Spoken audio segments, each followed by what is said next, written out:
সুমনদা, কোনটা আপনার কাছে চমকপ্রদ বলে মনে হচ্ছে, রায়গঞ্জের নির্বাচনের ফলাফল বিধানসভা উপনির্বাচনে, নাকি মতুয়া ফ্যাক্টর, মতুয়া ভোটের বেশ কিছুটা নিজেদের অংশে ফেরত নিয়ে আসা তৃণমূল কংগ্রেসের?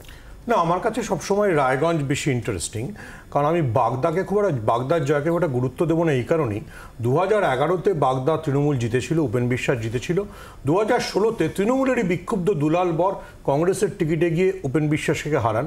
আবার 2021-এ বিশ্বজিৎ দাস, যিনিও বেসিক্যালি তৃণমূলের বিক্ষুব্ধ, বিজেপিতে গিয়ে জেতেন। সো বাগদা তৃণমূলের সবসময় একটা মানে কাছে পিঠে ছিল। Raiganj is very important. কিন্তু আমি বাকিটাতে এতক্ষণ ধরে বিশেষজ্ঞরা যা বলছিলেন, I am surprise either they don't see the nationwide result. আমি দুটো রেজাল্ট বলি, উত্তরাখণ্ড এবং হিমাচল, যেখানে বিজেপি লোকসভাতে সুইপ করেছিল, মানে হিমাচলে 5টার মধ্যে 5টা, উত্তরাখণ্ডে 2টোর মধ্যে 2টো পেয়েছিল। সেই উত্তরাখণ্ড এবং হিমাচলের রেজাল্ট দেখলে বোঝা যাবে যে 1 মাসের ব্যবধানে বা 1.5 মাসের ব্যবধানে গোটা দেশে বিজেপির ভোট কতটা কমেছে। তো পশ্চিমবঙ্গ তার চাইতে ব্যতিক্রম হতে পারে না।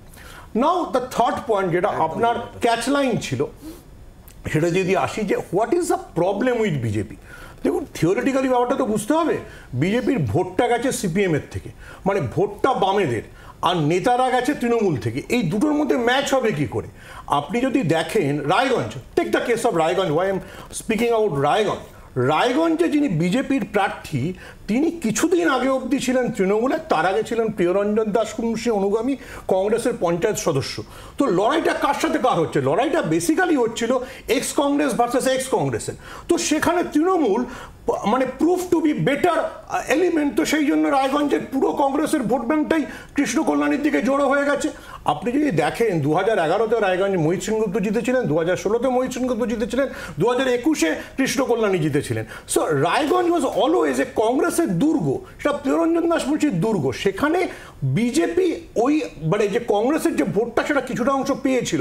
ইভেন বিজেপির সব প্রার্থী, মানে we must admit the fact, who is Kartik Pal যে রায়গঞ্জ লোকসভায় জিতেছে, তো যাকে প্রিয়রঞ্জন দাস মুন্সী কালিয়াগঞ্জে পুরসভার উপপ্রধান করেছিলেন। আপনি বলছেন ভোট কাটাকাটি হলো না? না, দেখুন, মানে একটা কথা আমি বললাম, কৃষ্ণ কল্যাণী খুব ভালো বলেছেন। দেখুন, যখন ইলেকশনটার নাম ছিল, মানে 7 দফার ইলেকশন হচ্ছিল, তো যে মুহূর্তে মমতা বন্দ্যোপাধ্যায় বলে দিয়েছেন যে তিনি ইন্ডিয়া ব্লকের সঙ্গেই আছেন, সেই মুহূর্ত থেকে যেটা প্রো কংগ্রেসি ভোট, যেটা অ্যান্টি বিজেপি ভোট, যেটা ইভেন লেফটের ভোট, মানে লেফটের যেটা মানে যারা ওই হিন্দু মানে হিন্দুত্বে বিশ্বাসী না, তারা সব মমতা বন্দ্যোপাধ্যায় দিকে র্যালি করেছে। তো এখানে তো আরও র্যালি করবে। ইন্ডিয়া জোট ভালো রেজাল্ট করে দিয়েছে। ওই জন্যই বলছিলাম তো যে বদ্রীনাথ, সেখানে বিজেপি হেরে গেছে। এবং দেখুন, গোটা দেশে তো বিজেপির রেজাল্ট খারাপ হয়েছে, বিজেপি মাত্র 2টো সিটে ভালো করেছে। মধ্যপ্রদেশের ছিন্দওয়ারার মধ্যে একটা সিটে জিতেছে, আর হিমাচলে জিতেছে। এই দুটো সিটেও লোকসভাতে বিজেপির লিড ছিল 20,000-এর বেশি। ভুল বলছে। প্লিজ আমি একটুখানি আটকা দেব। আমি সুভাষিস দার প্রতিক্রিয়া নেব আগে, তারপর আসবো। এইটাই হচ্ছে আপনার বিজেপিদের ঔদ্ধত্য। আগে হারকে মানতে শিখুন। আমাকে বলতে দিন, আপনি যখন বলেন আমি সুভাষিস দার কাছে আসবো। সুভাষিস দা, এই যে প্রসঙ্গটা উঠে আসছে কংগ্রেস এবং বামের ভোটের নিরিখে, কংগ্রেস এবং বাম তাদের জায়গা তো পুনরুদ্ধার করার জায়গা এখনো পর্যন্ত এলো না উপনির্বাচনেও, কেন বলে আপনার মনে হয়? ধন্যবাদ। প্লিজ শুনে নি সুভাষিস দা। প্রথম কথা, সারা ভারতবর্ষ থেকে মোদী নামক শনি ঠাকুরের যে ছায়া ছিল, সেটা উঠে যাচ্ছে আস্তে আস্তে। মানুষের মন পরিবর্তন হচ্ছে এবং মিথ্যের প্রতি যে আকৃষ্ট হয়েছিল, সেখান থেকে বেরিয়ে আসছে ভারতবর্ষের জনগণ। আমি সাধুবাদ জানাই, আমি বলে নেই, সেটা হলো আমি হেরেছি, এটা নিয়ে আমি কুযুক্তি তন্ময় বাবুর মতন দেব না। যদি হারাটা হারা হয় এবং ব্যবধানটা যদি কমে যায়, তাহলে জিত হয় না। তাহলে মোদিজি 19-এর ভোটে প্রায় 3.5 লক্ষ ভোটে জিতেছিলেন, এবার 1,50,000-এ জিতেছেন। তাহলে মোদিজিও জিতে আসেননি, তাহলে তিনিও হেরেছেন। এই যুক্তিগুলো আমি দেব না। যখন কিনা এখানে সন্ত্রাসের কথা বলা হয়, তখন এটা ভুলে গেলে চলবে না।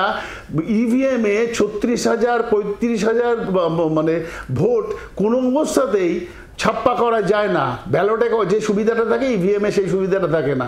আর এখানে সন্ত্রাসের কথা, নিশ্চিতভাবে সন্ত্রাস হয়, চাপা সন্ত্রাস আছে, এটা অস্বীকার করছি না। কিন্তু তন্ময়বাবু যেন ভুলে না যায়, ত্রিপুরায় 8 তারিখ পঞ্চায়েত নির্বাচন, সিপিএম এর পেটে চাকু মেরেছে, শুনুন, বিজেপি তৃণমূলকে মারছে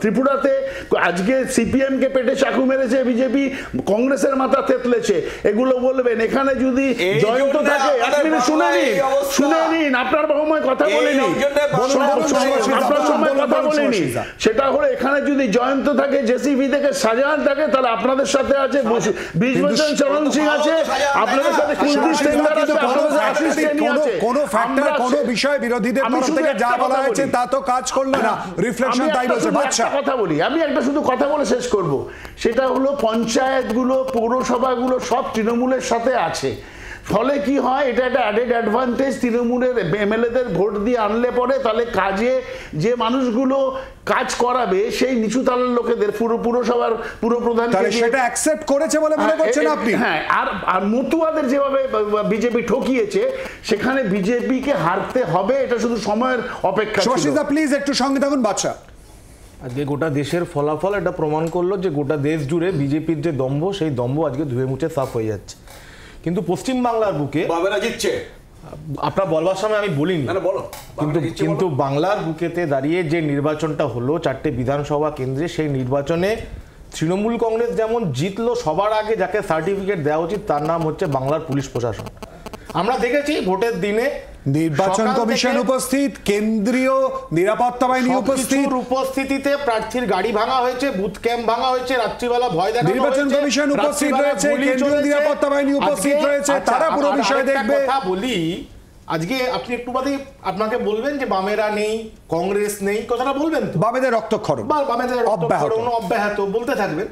কিন্তু আমি একটা কথা বলতে কেন থাকবো, বাস্তব তো। 3টে প্রার্থী জয়যুক্ত হয়েছে, তারা এতক্ষণ বলছিলেন, কিন্তু 3টে প্রার্থী জয়যুক্ত হওয়ার পরে বললেন না যে আগামী 5 বছর কি করবে। আজকে তত অবধিতে এগোনোই যায়নি, জয়ের পর প্রাথমিক প্রতিক্রিয়া এটা হয়ই না। কিন্তু বলতে দিন, এই জিত বাংলার বুকে জয়েন্ট সিং শেখ শাহজাহানদের রাজত্ব বন্ধ করতে পারবে? এই জিত আজকে বাজারের অগ্নিমূল্য বন্ধ করতে পারবে?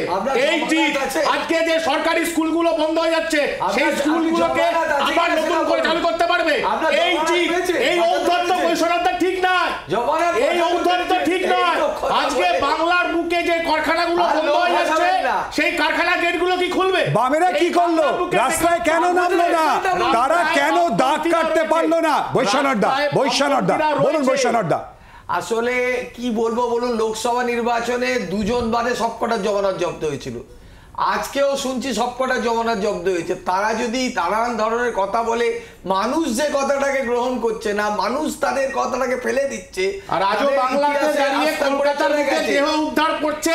আজকে আপনি আপনাদের দলের লোকেরা প্লিজ বাচ্চা এনি পরে আমরা ভাববো। ঘোষকে খুঁজে বার করতে হবে দেহটাকে উদ্ধার করার জন্য। আপনারা যান, নির্বাচনকে আপনারা চাইবো এই ধরনের কথা বলে লাভ নেই। সিপিএম আর নেই, ও ডোডো পাখি হয়ে গেছে, বিলুপ্ত প্রজাতির মতো। তাহলে প্রত্যেকদিন আপনারা টিভি চ্যানেল ডাকে বলে তাও দুটো কথা বলতে পারেন। কালকে থেকে আপনাদের আপনারা বলছেন বামেরা নেই, তাহলে আপনারা বলছেন কেন বামেরা ভোট কাটছে? বাংলার আওয়াজ, বাঙালির আবেগ, জি 24 ঘন্টা।